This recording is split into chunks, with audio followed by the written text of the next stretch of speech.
welcome into the Rochester Press Box. I'm Bill Pucko along with Tariq Spence. Tariq, how you doing, man?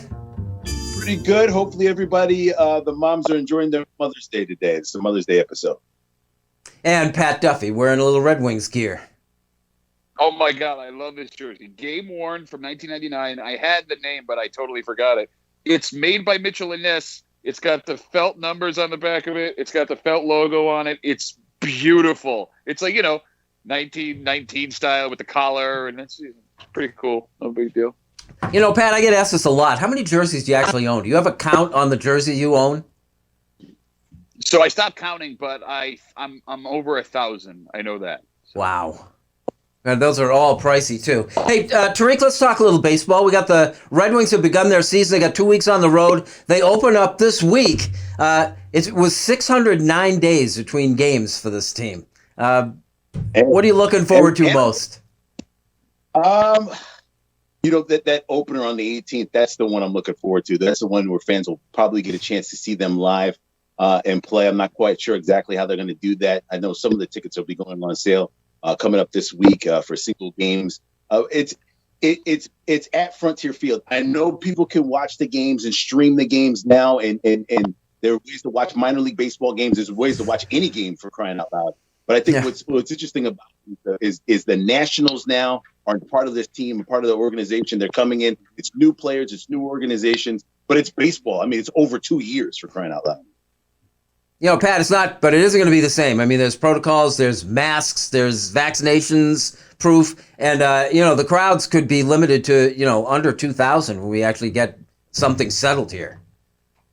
Yeah, and I think that's why my date's a little further pushed back. Like, look, I'm really looking forward to opening day. I'm happy we're back in the ballpark, but get me to mid to late August, right? When the people that love baseball and love the experience are back out at the ballpark again. I just want to sit. I want to have a beer. I want to have mac and cheese with pulled pork on top of it. I want to have a trash can. I want to have that baked potato with all the meat and the cheese and everything. Get me there. Baseball is great, but I care more about the experience because of the show and experience that the Red Wings put on every time you go to the ballpark. Yeah, so we got a new affiliation. Washington Nationals in for the first time. They've been there. They've been entrenched for a while, but they haven't played a game yet. A very veteran-based team, kind of a blueprint. Joe is pointing out here that the Buffalo Bisons used to compete for championships. This could be a pretty good team, Tariq. Yeah, I mean, that's what's so exciting about it, too. We get to know the players and the organization going forward, too. They do have a couple different veteran players that have played at the major league level that are now at the minor league level. The only concern here is if the Nationals get a little bit better towards the end of the season, that you might lose some of these players or lose them in the middle of the year. And we have Gerardo Parra this year, Pat. You remember what this guy was famous for last time we saw him? His walk-up music? I do not, but something tells me you're going to remind us, Bill. Well, his walk-up music when he last played, he was in the major leagues, was Baby Shark. It graded him. He graded himself the Washington people just loved him, especially the first time he did it. It was unannounced and the whole crowd's responding and stuff. I mean, that's really what we're after here, right? Yeah, no, absolutely. I mean, yes. I mean, there are your diehard Red Wings fans who are going to sit down there with the stat book, but let's be real, man. The folks that are going to pay the $8, $12, $14, $16 to go see the game, they want to show. They want to have a good time. They want to move around in their seats and high five. And yeah, that's what the Red Wings and players like this bring to you. It's a good experience overall. Keeps the Baby Shark thing, and I hope kids are able to actually hear it and see it. It's going to get the biggest ovation from them, and the parents are going to love it. And the crazy part about it is people don't know it. So if they're going to be walking in the stadium, sort of seeing this guy bat for the first time and have that come on the PA system, it's going to be hilarious to see the reaction to it. So, but that's what's really all about. That much fun going forward. I miss live baseball, man. I really do. I just hope he does it. So the Red Wings will be home this week. They play on the 18th. Their home opener, they'll be at night, and then the next day they have a day game. So we get it underway, and we'll see what it looks like. This is the Rochester Press Box talking Buffalo Bills next.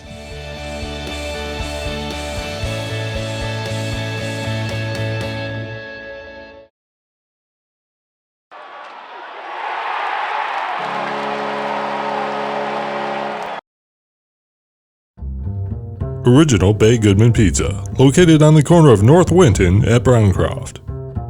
There are 3 ways to get the original Bay & Goodman delivery. Go to baygoodman.com.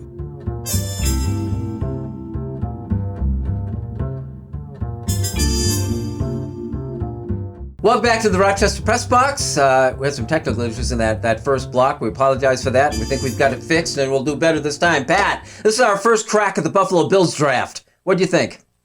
I enjoy what they're doing only because they're not overreacting to anything. Like, we were talking about this on the show right before the draft started in the break room. This is the first round pick in like 25 years that the success of the season doesn't rest on their shoulders. You know what I mean? Like, you can see the Bills are building for the future. They understand that defensive end is going to be the most expensive position to replace in free agency. So you got two guys ending on contracts. Well, we'll go boom, boom, back to back, right? I like it. You're building your offensive line, which is expensive. You're building your defensive line, which is expensive. I did find it interesting that they waited as long as they did to address the corner position. Either they love Dane Jackson, because we know they don't love Levi Wallace on one-year deal, or Bean thinks he's going to be able to find some money somewhere to find a free agent corner before the season starts. The only thing I thought was interesting about the Bills is that I think we were right and we're wrong. Number one, we were right about the defense. They did go out there and get an edge rusher. I thought they were going to address corner like you and I did, Pat, in dealing with some of the making sure that you're shoring up that secondary. But I think they did a very good job at defensive end for their first-round pick and second-round pick. I think it's going to be interesting with Joe. Rousseau, and I think it's going to be interesting with Basham as well. Those are two players you could hold on to for a couple of years to see if they develop. Maybe you get one, maybe you get both. I was a little bit concerned they didn't address the running back position, which I thought you mentioned last week, Duffy, that they would do. That means that they believe in Singletary and Moss a little bit more than possible, or perhaps they can go get a running back in free agency, maybe a veteran sitting out there that gets cut late in the season when it comes to camp. So I don't know. I'm still a little bit concerned about some of the offensive running weapons that they have, but I think they addressed everything that they could. And plus, I don't think they lost anything yet going forward. So, I mean, I think the Bills are in good shape. We just got to make it work the rest of the way. Yeah, and Pat, what a luxury. I mean, that to look to the future, to be drafting for the future, as opposed to all these teams that are picking up pieces that have to contribute right away. It's just remarkable to me that the Bills have put themselves in this position. Well, and it's not only a position for this year, but it's a position for next year, too. You're right, because you get, again, 4 of the most expensive pieces potentially on your team between 2 offensive linemen and 2 defensive linemen. But here's the thing. You still have another year window with Josh Allen's contract and how that's going to work out. So let's say you go into this season and it's not as exciting as you thought. You have the potential next year to go and splurge on that player that you don't need but can put you over the top. Like, we had talked, like Tariq said, would NTN, the running back from Clemson, end up in Buffalo if he falls down to them? He doesn't fall. They said they weren't looking that way anyway. But next season, if you're not in the Super Bowl, if you're not a Super Bowl champion, that's something you can do. Brandon Beane and Sean McDermott have given themselves a lot of wiggle room to get to that ultimate goal if they don't succeed this year. Tariq, with a team not drafting for need this year, look at the rest of that division. I think certainly Miami and New England got better than they were last year. This isn't going to be a cakewalk for Buffalo in that AFC East this season, I don't think.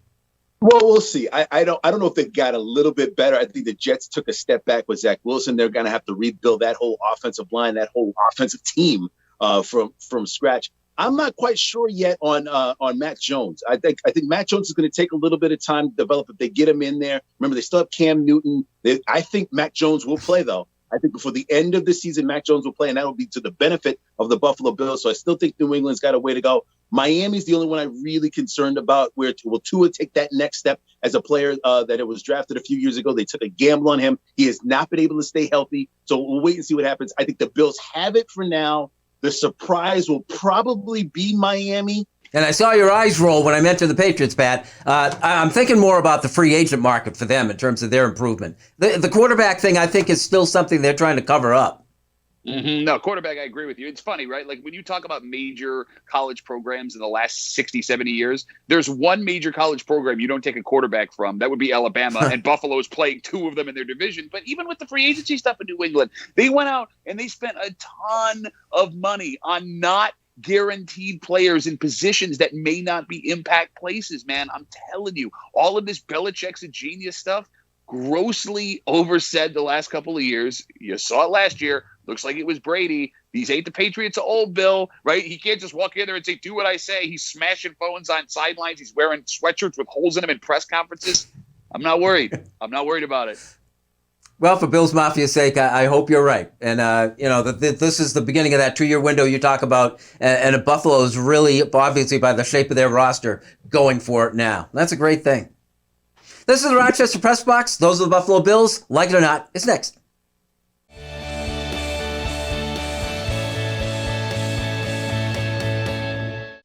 Here's the Press Box trivia question brought to you by Market View Liquor, where exceptional customer service meets an extensive selection. Jefferson Road at 390.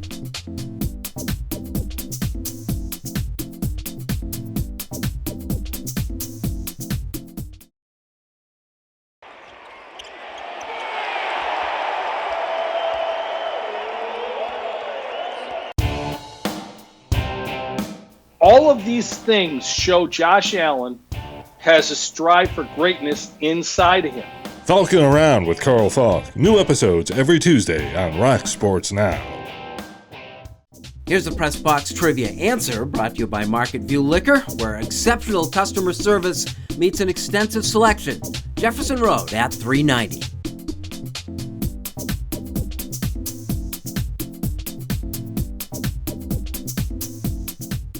Are you facing criminal charges from a DWI and feel that you never imagined it could happen to you? Contact attorneys with years of experience as prosecutors and defenders. Contact Ganguly Brothers Law today for a free consultation. You can put your trust in us.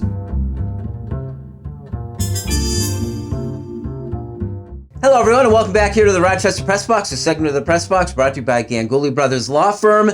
Attorneys with years of experience defending the accused, don't go unprepared. Contact Ganguly Law today. Like it or not, Tariq, the fact that the NFL draft ratings were great again, like they always are. Amazing. And the 3 words I'm going to give you are human interest stories. Let me explain something to you. My wife does not watch a lot of sports, but when the draft is on, NBA draft, NFL draft, she will watch at least an hour or 2 with me just to hear exactly where these players are coming from, how much they celebrate with their families, the video. The draft shouldn't be live. I think 80% of the players should stay home with their family, friends, coaches, future agents, girlfriend, future wife, whatever it is, and shoot that video of the moment they get drafted in their living room. Pat, like it or not, Carmelo Anthony has cracked the top 10 in career scores in the NBA. Yeah, no, if I played in the NBA for 40 years, I'd crack the top 10 in career scores. Tariq, don't roll your head. Look, I know that this take is not a good take in this area because of all the Syracuse fans, but you want to talk about a guy that was overhyped, has been overrated his entire career, doesn't play defense, but isn't good enough offensively to make up for his lack of playing defense. It's Carmelo Anthony. Like, the guy's going to be in the the Pro Basketball Hall of Fame because of his international career. And to be honest, so many people get in the NBA Hall of Fame. I think I'm actually in the Pro Basketball Hall of Fame somewhere. We can go look it up. But like, this is one of those stats where they were just around for so long that 30 years from now, when these old heads want to argue, they're going to be like, oh, well, Carmelo Anthony. It's one of these, if you're a stat scout, Carmelo Anthony looks great. If you're a basketball watcher, you know what Carmelo Anthony is. Drake, you get the last word. When are you going to give this up? My goodness, Mike. I played for a number of years, yes, with Denver, yes, with the Knicks, never really made it that far in the playoffs. But at one point in his career, he was cut by the Houston Rockets. Great move, Houston, by the way. Where have you been since then? So basically, you destroyed your whole team right after that. He has reemerged. He was given an opportunity, and now he is the 10th overall scorer. And if he stays for another year and a half, he could possibly get past Wilt Chamberlain, maybe close to Shaq. Oh my God! You want to talk about? That is blasphemy. I mean, I'm not a big Wilt guy anyway, but how is Carmelo Anthony going to hang around long enough in a league where all anybody does is score points because he came in the end of isolation, right? He benefits off of that. And you want to talk about Houston making a mistake? He couldn't get a sniff from anybody. He only ends up in Portland on a 10-day tryout contract, and it worked out. Come on, Tariq. Come on. How dare you insult Carmelo? How many championships do the Orange have? Oh, one. Oh, and who did that? Carmelo Anthony. You ain't never going to see one again. Sure. Hey, should we put John Wallace in the Pro Basketball Hall of Fame? Because he had a heck of a run in Syracuse, too. How about Billy Edelin? Why don't we throw him in there where we're at it? Heck, how about put the Boeheim brother? Everybody gets in. Everybody in Orange gets in the Pro Basketball Hall of Fame. Let's do it. You know Boeheim's getting in. Like it or not, We're not sure which one we do. Brought to you by Ganguly Brothers Law. Unfinished Business is next.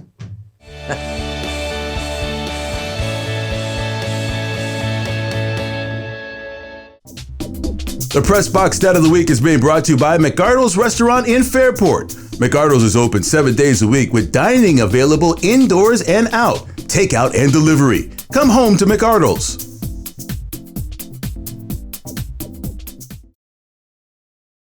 And now to Eichel. He floated one.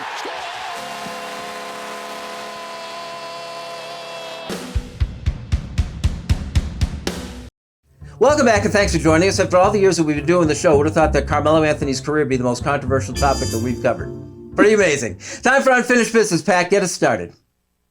I want to tell you about a man named Michael Hauser. If you don't know him, there's a good reason, because he hasn't really done anything of note. Up until last week, he's the starting goaltender for the Buffalo Sabres as they wrap their season up. And as we tape this show, he's 2-0. Had his first ever start on Monday night against the Islanders, and he won it. And then his second ever start the next night, back-to-back games against the Islanders again.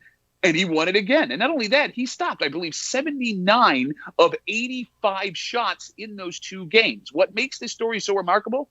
The guy's 28 years old. He spent his entire career mostly in the East Coast Hockey League. And if you're not familiar with that league, it's a league below the Rochester Americans. You make between $15,000 and $18,000 a year playing in the East Coast Hockey League. For all intents and purposes, this guy's career should have been over 4 years ago. 23, 24, 25-year-old kid playing in the ECHL, never having a sniff at the NHL, couldn't do it. Oh, and as if this story wasn't more amazing enough that he's 2-0 in his first two starts after not getting a go until he's 28 years old after five Sabres goaltenders get hurt to get him there. He was born with 2 clubbed feet, had 13 surgeries before the age of 2 just so he could walk. And now, after this entire journey, as we tape this, he's an undefeated NHL goaltender with a .940 save percentage and a .240 goals against. Good for this guy, and I hope for his sake, whether it's in Buffalo or someone else next year, he gets a legitimate shot at high-level hockey, because God knows he's earned it. 2 pieces of news came in from the NFL this past week. One, Tim Tebow is back. At the age of 33, he gets a chance to be a tight end for the Jacksonville Jaguars, thanks to old coach Urban Meyer. The other story was one that came from an NFL Hall of Famer. His name, Deion Sanders, who's now the head coach at Jackson State. He was extremely upset because no historically black college players were drafted in this week's past draft. So what am I bringing this up for? Well, Tim Tebow, who was the number 1 pick and played for a few years in the NFL, wasn't able to cut it as a starting quarterback in the NFL, left the NFL, refused to change any position, go to baseball for a few years, wasn't able to make it out of the minors, and is now coming back to the NFL yet again to play a totally different position he wasn't willing to do when he was young enough to play the game. He's 33 years old, yet there's a 21 or a 20-year-old college football player who just went through a pandemic to play college football who doesn't get drafted at all. I'm just saying, for the NFL circles, or inner circles, I should say, you should give a chance for a young kid to get into the league. Tim Tebow had his chance. This is nothing personal against him, but his time has come. If he makes the team, he does.